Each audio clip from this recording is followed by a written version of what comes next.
I think for all of us, all of our brothers, like we just really love music, and we really kind of found this emotional attachment to it and bands and artists. Even though I was the only one who really pursued it into an actual career, and here I am now. Still, everything I do is based around music. We all have this deep, deep love for it, and it was just cool.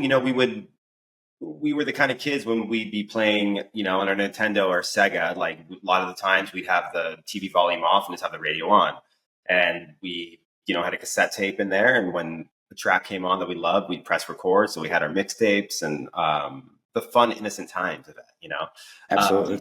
But no, there were definitely a couple of moments. I think being introduced to Oasis was it was like a catalyst, I think, into like where a lot of things went for me. And seeing that there was like a CNN special on them when What's the Story was coming out. And our dad, when he'd come home from work, he'd always just want to hang with us. So he'd like, in a way, kind of force us to sit there and watch the news with him, because we'd obviously much rather be playing our video games.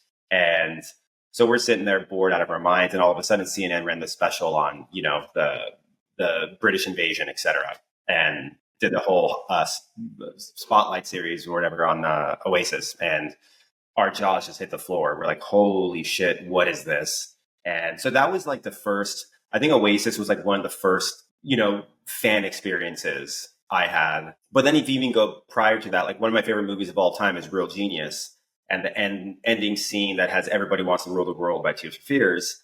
That song, like I remember being a little kid watching that movie and just feeling so emotional when that song came on, and it just worked. And so I remember having songs from The Big Chair as a kid on CD.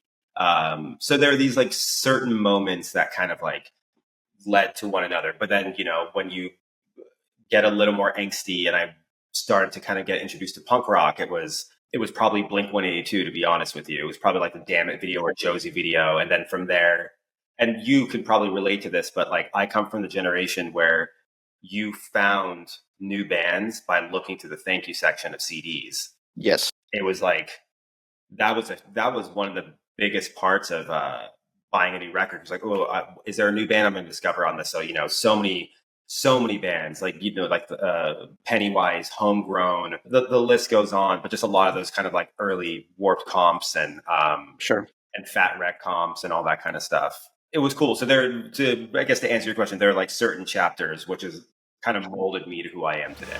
I would imagine.